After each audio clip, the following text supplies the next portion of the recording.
What's going on, guys? The Comics Kid 2099 here to talk to you today about Caravan of Courage, an Ewok story or an Ewok adventure.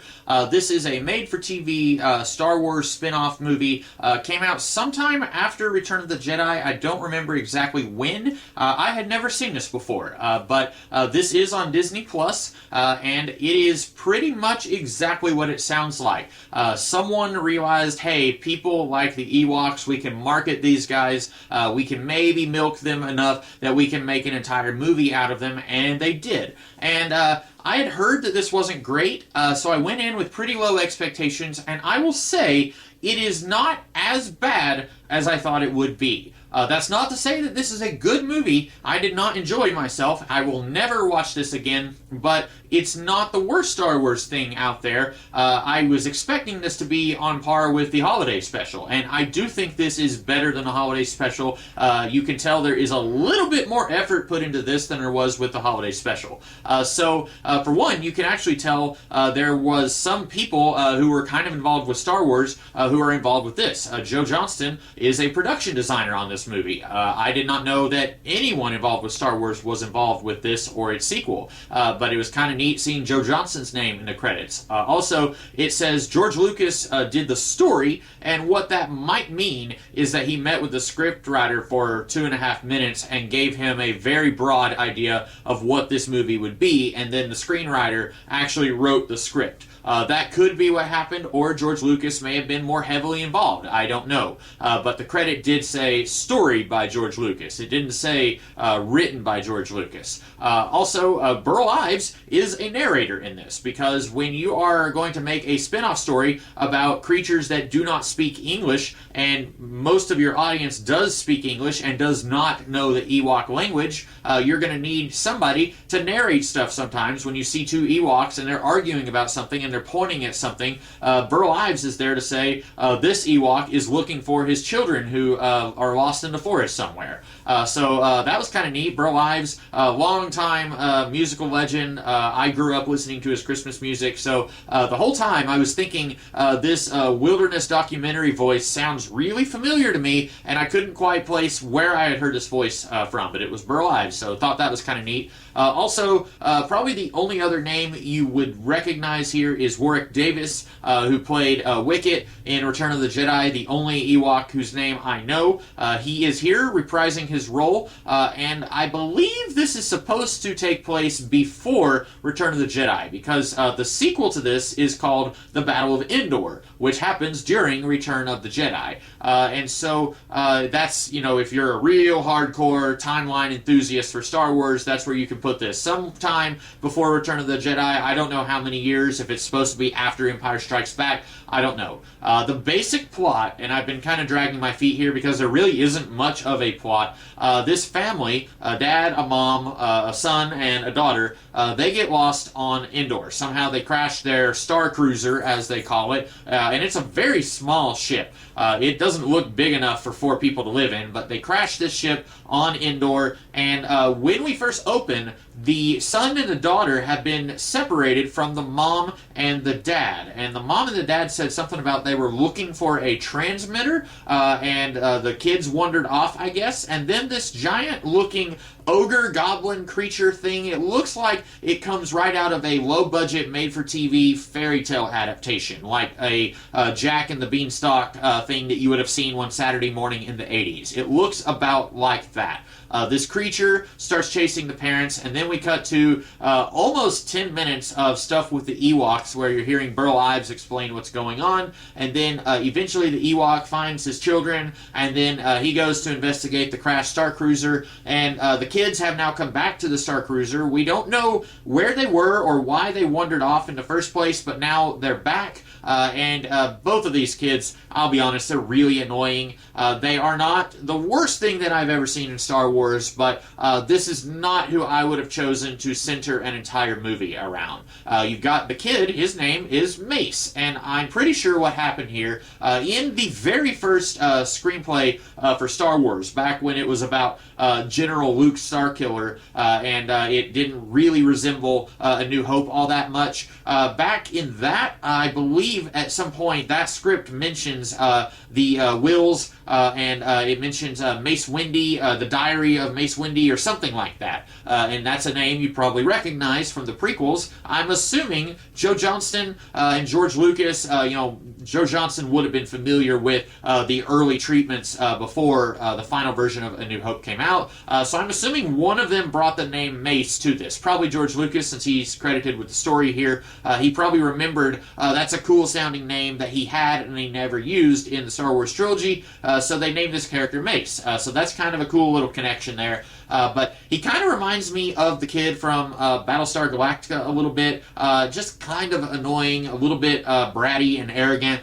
He thinks he is hot stuff, and he's constantly like getting a little bit in heated arguments with the Ewoks, but then immediately he will turn around and say, "My sister needs medicine, please help us," stuff like that. So eventually, about 45 minutes into this hour-and-a-half long movie, Mace and his sister and a group of Ewoks go on the titular Caravan of Courage to go find this kid's parents. And then it's a series of fairly episodic adventures. They meet this woodsman who nearly kills them, chopping down a gigantic tree. He has an axe that's about this big, but he chops down like one of the redwood forest type trees, and then he's laughing about nearly crushing them under the tree. And then he goes with them, and then they meet a priestess with a magic stick. It's really weird, the level of magical fantasy in this movie. They have a crystal ball that when they spin it, it shows the kids that their parents are in danger, that giant has captured them for some reason and is keeping them alive for some reason. And that's kind of weird. That's not something I'm used to with Star Wars.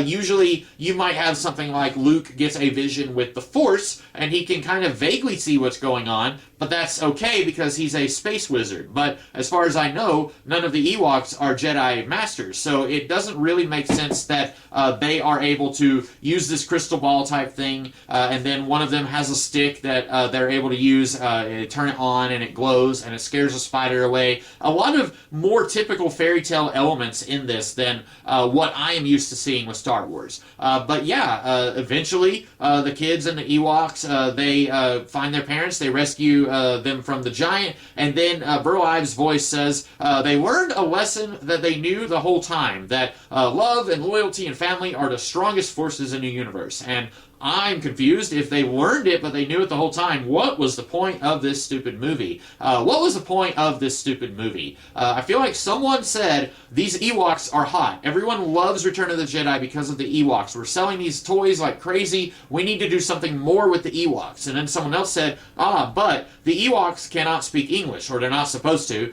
We do hear them say a few English words in this, which is weird because if it's set before Return of the Jedi, Wicket never says anything like, Star Cruiser, crash. He never says anything like that. So maybe if this is set 3 or 4 years before Return of the Jedi, and if Wicket is like 5 here, then maybe by the time you get to Return of the Jedi, he's old enough and he's forgotten those English words. I don't know. But anyway, someone said, we can't have an Ewok movie because Ewoks can't talk, and that would be a really boring movie. It would be impossible to figure out what's going on. Admittedly, that didn't stop them from doing the holiday special, where so much of that is focused on the Wookiees, but I'll say no more about that right now. But anyway, someone said, how are we supposed to do this? Okay, let's throw some humans in there. And for half the movie, nothing happens. The Ewoks, they help the girl because she's sick. And then the kids, they try to escape from the Ewoks to go find their parents. And then they have to hide in a tree because this creature thing is trying to eat them. And I will say some of the best parts of this movie, there are some pretty cool matte paintings. That's when, like, if you're looking at a really fantastical looking background or something way off in the distance that your characters are looking at, more than likely it's a painting that somebody painted on a big glass wall type thing, and then it's put up and it looks like it's a far off castle or something like that. There are some pretty cool looking matte paintings. They do look like matte paintings. They don't look real, but they still look really nice for paintings. Also, some of the creature design here doesn't look bad. I really like the creature that Wicket throws a poison dart at. I think that looks pretty cool. It kind of looks like a one-headed version of the dragon from Willow. A little bit different, but the head kind of reminded me of that. I don't really care for the giant. It looks very out of place in the Star Wars universe. Also, there are some very large spiders that attack them at one point. Those are very clearly puppets. I can imagine somebody holding one of the legs just off camera and just shaking the puppet a little bit to make it look like it's a spider moving towards them. But I did like the creature that nearly kills the kids and corners them inside a tree.